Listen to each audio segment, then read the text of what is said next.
Poncha, j'espère que tu vas bien. Donc aujourd'hui j'ai le plaisir de te retrouver pour un bilan lecture et non pas un bilan manga.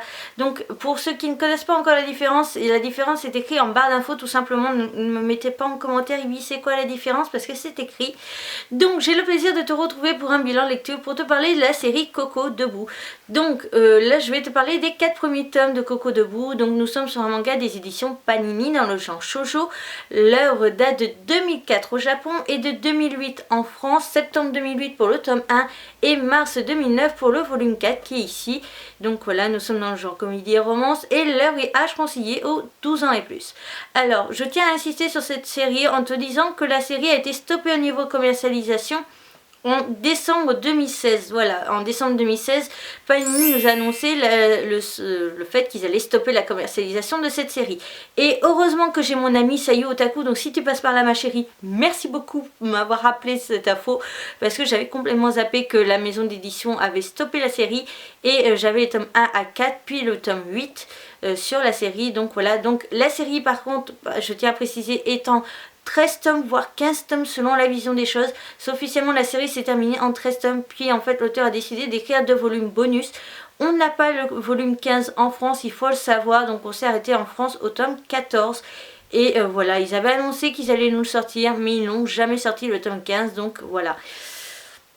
Donc ça annonçait forcément un jour ou l'autre que ça allait stopper, mais je pensais avoir un peu plus de temps, donc voilà. Mais toujours est-il que la série du coup est stoppée en 14 tomes en France. Moi je pense que je m'arrêterai au tome 13, enfin voilà. Donc pourquoi un bilan lecture, je tiens à le placer vite fait, pourquoi un bilan lecture sur les 4 premiers tomes alors que la série est en 13 tomes et j'aurais pu diviser ça correctement en 2. Tout simplement comme je viens de te le dire, j'avais acheté en occasion, je regardais où c'était, les 4 premiers volumes et le volume 8, il n'y avait que ça à l'époque quand j'étais allée dans mon revendeur d'occasion. Et donc du coup, comme j'avais les 4 premiers volumes et qu'après j'ai acheté la suite du coup sur le site Momox, parce que j'ai réussi à la trouver sur le site Momox, merci à vous. Du coup, je me suis dit je vais te présenter les 4 premiers volumes parce qu'après il me faut un délai d'1 semaine pour recevoir des commandes Momox. Donc je me suis dit on va présenter les 4 premiers volumes et après je te présenterai du coup tout le reste en un seul bilan lecture. Voilà. Donc du coup en ce qui concerne comme toujours la qualité du dessin, elle va s'afficher à côté de moi tout au long de la vidéo. Donc par contre pour ce qui est du rendu des couvertures, je te dis clairement que je vais te montrer quelques images de plus qui ont du coup ça te permet de voir un peu plus au niveau de la qualité d'image, parce que les photos que tu vas voir à côté de moi pendant que je vais te donner mon avis ont été prises sur le volume 1, donc ça te permet de voir la différence. Et je ferai de toute façon dans la prochaine bilan lecture une comparaison entre une image du manga du volume 1 et une image par exemple du volume 10 pour voir si l'auteur s'est amélioré ou pas. Parce que ça c'est toujours très intéressant de savoir si l'auteur s'est amélioré. En ce qui concerne le mangaka, il me semble que l'auteur a d'autres œuvres disponibles au Japon. Je vais t'afficher ça à côté de moi. Et je vais te dire clairement que j'aurais été intéressée pour lire d'autres œuvres de cet auteur. En tout cas pour mon premier avis après les 4 premiers tomes. Mais apparemment, vu qu'il a fait un flop en France, peut-être aussi qu'il n'est peut-être pas sorti à la bonne date, parce qu'il serait sorti maintenant, peut-être qu'il aurait grave marché. Mais bon, voilà. Donc en ce qui concerne le manga, c'est un manga quand même qui est plutôt sympa, avec un sujet très original, parce que on est d'abord sur une fille qui a été un garçon manqué toute sa vie jusqu'au collège et qui se dit bah, je vais rentrer au lycée, je vais finir par être féminine. Et qui essaie d'être féminine et se rend compte que finalement bah, elle n'arrive pas à attirer les garçons. Et ce que j'ai adoré, c'est que justement elle trouve un garçon qui a les infos, qui sait gérer tout ce qui va, en fait, tous les vêtements qui vont convenir au corps de la femme par rapport à son apparence à elle, et dire bien que c'est pas parce que tu portes les vêtements de ma soeur que ça t'ira forcément alors que ça va à ma soeur, parce que vous n'avez pas la même morphologie, etc. Donc ça c'est un petit peu sympa. Bon c'est vrai, ça fait un tout petit peu penser aux reines du shopping, ou en tout cas à Christina Cordula, donc c'était assez marrant. Mais en ce qui concerne la série, je trouve que c'est très intéressant parce que déjà le thème de base il change. Donc ça c'est plutôt sympa. En ce qui concerne aussi l'œuvre, par contre ce que j'ai trouvé ça très dommage, c'est que tout simplement le couple se forme dès le volume 3. Alors certes ils vont sûrement avoir des problèmes, ils vont avoir des trucs qui vont faire que ça va pas se passer parfaitement bien, parce que sinon à quoi servirait le manga. Mais ce que j'ai trouvé dommage, c'est que justement le personnage se met quand même très rapidement en couple. Elle est là et son but dans l'histoire c'est au final de trouver un amoureux, parce que son but de lycéenne c'est se trouver un chéri, devenir un peu féminine et arriver à se faire draguer etc. Donc là le truc c'est vraiment, j'ai été très déçue de voir que l'auteur nous mettait le personnage en couple dès le volume 3 et pas par exemple dès au moins le volume 5 sur 13, ça a paru logique. Mais je trouve quand même que la série a sa force parce que justement, certes ils se mettent peut-être en couple très vite, mais on va avoir une différence par rapport aux autres shoujo, c'est tout simplement que notre héroïne va réagir complètement différemment par rapport à d'autres mangas. Parce que par exemple, dans d'autres mangas, la fille va se faire embrasser sur la bouche, elle va juste rougir, voire partir en courant par réflexe et point barre. Alors que là, on a du coup notre héroïne, j'ai complètement... Haruna, voilà, je vais dire Haruna, ça sera plus simple. Haruna a tout simplement bugué, mais complètement bugué après s'être fait embrasser la première fois par justement Yo. Et je trouve ça intéressant parce que justement on n'est pas toutes à réagir, à juste rougir et puis peut-être se barrer juste en courant, mais le lendemain on va être normal. Là elle bug pendant plusieurs jours à chaque fois qu'elle voit Yo, et ça je trouve ça très intéressant parce que c'est ce qui m'est arrivé, voilà. Mais c'est pas parce que ça m'est arrivé que je trouve ça intéressant, je trouve ça justement intéressant parce que on le retrouve pas dans d'autres séries. Et donc ceux qui ont un comportement différent des shoujo classiques, on peut s'identifier.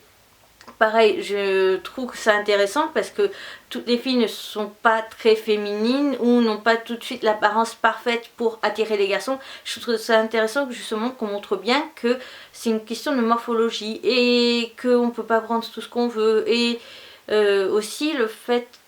Enfin voilà, en gros tout simplement je vais te faire court, l'histoire est parfaitement développée, la relation des personnages pour l'instant est super bien développée, je suis satisfaite de l'histoire et c'est carrément un coup de cœur. Dès le premier volume j'ai été conquis par l'œuvre et je sentais mon cœur qui était entraîné dans les ténèbres voilà, des coups de cœur, de tout ça en fait, tous les ténèbres de l'achat on va dire. Tout simplement, voilà, tu sais c'est comme un peu quand on voit dans des films, des fois, bah voilà, mon corps il est au-dessus. T'as les ténèbres, c'est ma main, elle va prendre mon cœur et descendre vite pour l'emmener dans les ténèbres qui vont faire que, voilà, les ténèbres c'est les coups de cœur. Donc voilà, c'est vraiment une série au top que j'adore suivre. J'ai juste qu'une hâte, c'est de recevoir la suite, vu que j'ai commandé ce moment que ça met quand même une semaine. Donc j'ai vraiment juste une hâte, c'est de lire la suite et de savoir ce qui va se passer. C'est vraiment une série qui te captive et qui m'a tellement captivée qu'en fait j'ai juste envie de fermer le volume pour entamer aussitôt le suivant.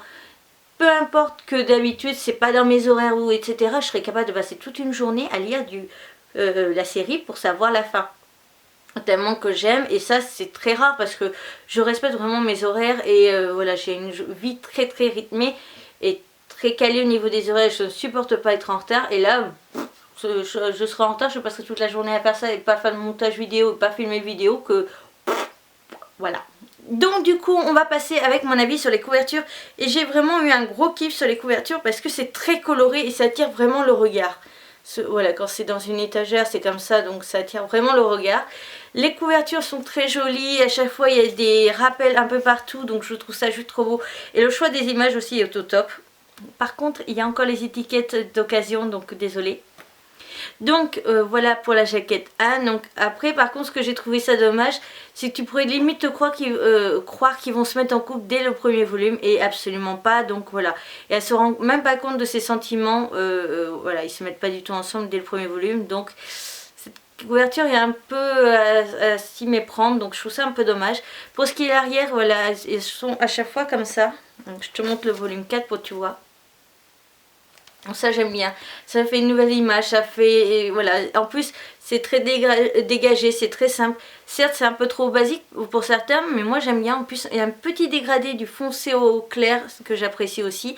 Le petit rappel du rose que l'on retrouve du coup ici, enfin voilà, et que l'on retrouve du coup dans le titre pour la jaquette 1. Donc l'intérieur du manga comme ça, je vais pas te le montrer à chaque fois, hein, c'est à chaque fois l'image en un peu plus grand et encore, même pas sûr, je pense qu'elle est juste recentrée. Et voilà, à chaque fois c'est tout en bleu, peu importe la couleur du volume. En ce qui concerne du coup quand on ouvre le manga, on a des informations, un petit mot de l'auteur, pardon, pas des informations. On a la même image, voilà. On a directement une introduction et la première page, voilà. En ce qui concerne du coup l'arrière de la jaquette, on a tout simplement la pub pour le prochain manga et là ils nous disent juste attention vous êtes dans le sens japonais et non pas français. Et par contre aussi Panini avait mis des pubs pour d'autres mangas, donc voilà. Alors on a tout ce qui allait sortir en même temps en septembre, tous les autres mangas qui sont sortis en septembre. La pub pour Lovely Devil que j'ai présenté, que j'ai adoré, je te le dis clairement, c'est un coup de cœur. Mais je t'envoie à regarder quand même la vidéo, même si elle date un petit peu. Donc voilà pour le tome 1, je vais passer un peu plus vite pour les autres, hop. Donc celle-là, j'adore la couverture tout simplement parce que quand on sait ce qui s'est passé dans le volume, on se dit c'est la couverture parfaite au niveau du dessin. Voilà. Je n'en dis pas plus. Alors là on aperçoit du coup la petite sœur de notre héros, de Yo. Et là on retrouve un des amis de Yo et du coup notre héroïne. Une magnifique image. Donc voilà. Donc à chaque fois un mot l'auteur, la même image à chaque fois ici en noir et blanc. Donc du coup quand on ouvre, on a toujours l'introduction et là on directement commence avec une page du manga.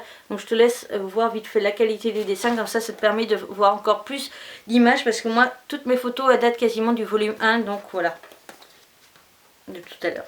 Donc la couverture 3 qui est plutôt sympa. Hop, donc toujours ça. Une intro et une autre page. Et donc du coup je te laisse voir une petite page. Voilà. Donc pour le volume 4, le dernier de cette vidéo. Hop. Donc à chaque fois voilà. Ce qui est dommage c'est qu'il te reste sur l'introduction. En fait l'introduction va vite te résumer ce qui s'est passé dans la série. Mais on n'a pas de rappel des personnages et ça je trouve ça un petit peu dommage. Mais après c'est vrai que c'est plutôt sympa quand même d'avoir. Donc du coup ce que j'aime bien quand même c'est qu'ils te mettent une petite introduction qui est à chaque fois un mini résumé de ce qui s'est passé dans le volume précédent. Donc ça évite que tu aies à ressortir ton manga d'avant, le volume d'avant, pour te rappeler ce qui s'est passé quand tu l'as lu sur le tas en même temps que ça sortait. Donc ça c'est plutôt pas mal. Après je trouve ça dommage franchement qu'ils aient pas mis les présentations des personnages parce que ça sert toujours. Donc voilà, ce premier bilan lecture est maintenant terminé, j'espère qu'il t'aura plu. N'hésite pas à me dire toi si tu connaissais l'existence de la série ou absolument pas. Du coup est-ce que je te l'ai fait découvrir et est-ce que je t'ai donné envie de l'acheter ma foi si tu le trouves. Et n'hésite pas à me dire justement si ça t'aurait plu de la lire et justement que tu es en gros énervé que les éditions Panini aient eu l'idée de stopper parce que finalement, peut-être grâce à moi, tu aurais finalement acheté la série si elle n'avait pas été stoppée au niveau commercialisation. N'hésite pas à aller voir aussi la chaîne de Sayo Otaku qui a acheté la série, donc qui en parle plus ou moins. Faudra que je lui demande plus de détails sur comment elle va présenter la série. Et sur ce, je te retrouve du coup bientôt pour une nouvelle vidéo et je te retrouve très vite pour le deuxième et dernier bilan lecture de la série. Sur ce, à bientôt!